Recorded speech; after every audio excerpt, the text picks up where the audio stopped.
Hello guys, welcome to our channel knowledge field. और आज हम बात करने वाले हैं अपने सभी फाइनल सेलेक्टेड सोल्जर से जो बीएसएफ आरओ आरएम में सेलेक्ट हुए हैं और उन्हीं सभी बच्चों से जो रिजेक्ट हुए हैं इस एग्ज़ाम के अंदर और जो आगे प्रिपरेशन करना चाहते हैं।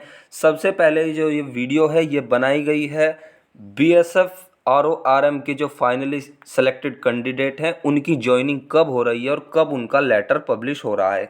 लेकिन मैं आपसे थोड़ी सी बात करना चाहूँगा सिर्फ 2 मिनट के लिए इस मुद्दे पर कि क्या भर्ती में धांधली हुई थी और क्या इसकी रियलिटी है, क्या अदर सोर्सेज है, किस सोर्सेज से मैं आपको बता रहा हूँ।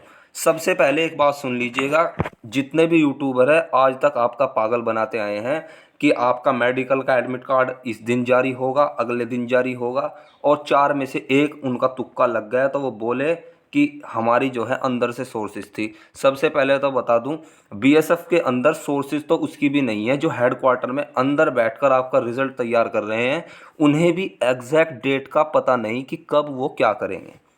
जब भी उनका वर्क कंप्लीट होता है उसी हिसाब से शेड्यूल करके वो अपना आगे प्रोसेस को शुरू कर देते हैं। तो सबसे पहली बात ये। दूसरी बात यह है कि क्या भर्ती पर कोई प्रभाव पड़ेगा। कोर्ट केस वगैरह और जो आरटीआई वगैरह बच्चे लगा रहे हैं, मेरे हिसाब से 100 से 150 आरटीआई लग भी चुके हैं। और इसमें मैं आपको सीधी बात बताता हूँ मेरे भाई, टाइम वेस्ट के अलावा कोई भी इससे आपको निष्कर्ष नहीं मिलने वाला। मैं आपको रियलिटी बता रहा हूँ।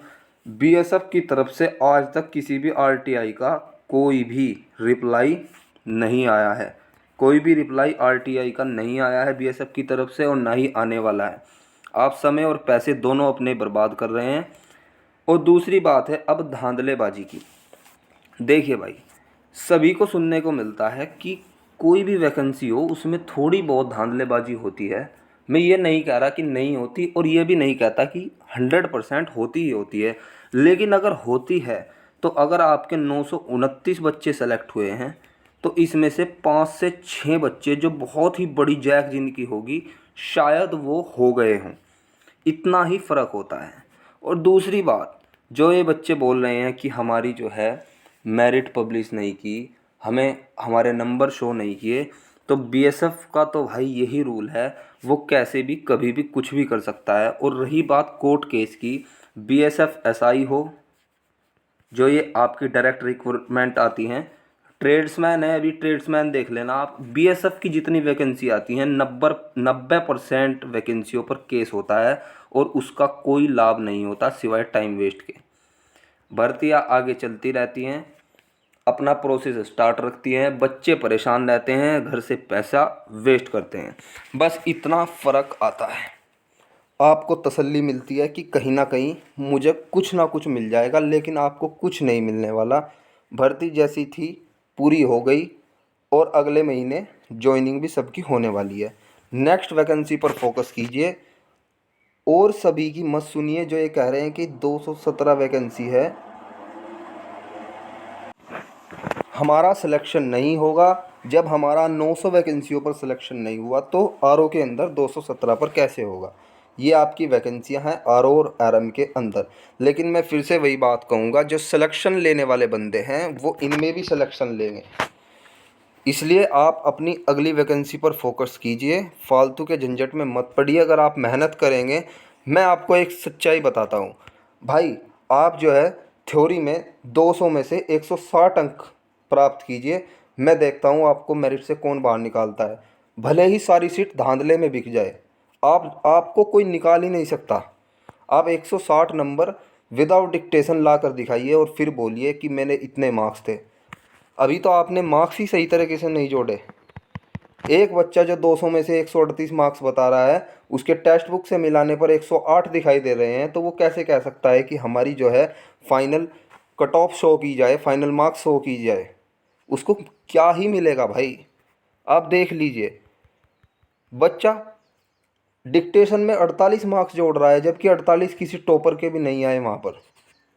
उस हिसाब से जोड़कर बता रहा है कि कमेंट बॉक्स में कमेंट लिख देता है कि 170 प्लस मेरे मार्क्स है और मेरा नहीं हुआ, मैं ईडब्ल्यूएस से हूँ। ये बिल्कुल रॉन्ग स्टेटमेंट है भाई। आपके इतने मार्क्स नहीं थे तभी आपका सिलेक्शन नहीं हुआ।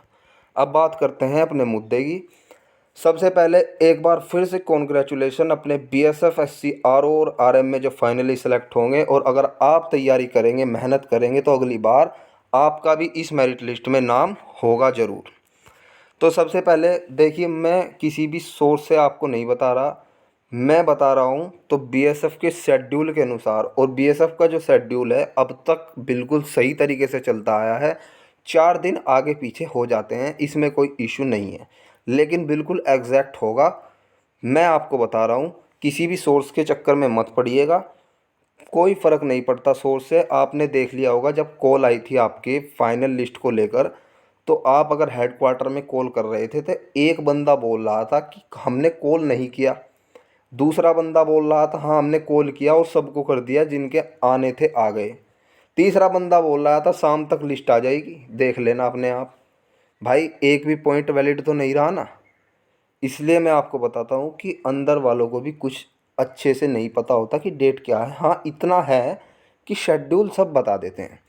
तो उसी शेड्यूल के अनुसार मैं आपको बता रहा हूँ कि कल 24 तारीख है और 24 से लेकर 30 तारीख तक आपके जॉइनिंग लेटर आपके हाथ में होंगे।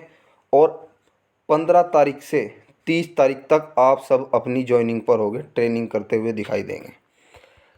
ये थोड़ा आगे पीछे हो जाता है और ट्रेनिंग के लिए भी कुछ टाइम दिया जाता है, 1 हफ्ते 2 हफ्ते की, इनके अंदर आप रिपोर्ट कर सकते हैं। आप अपने डॉक्यूमेंट पूरे कर लीजिए, 6-7 दिन के अंदर आप सभी का जॉइनिंग लेटर आपके हाथ में होगा। और अगले महीने मिड मई में 15 तारीख के बाद आपकी जॉइनिंग स्टार्ट हो जाएगी कभी भी।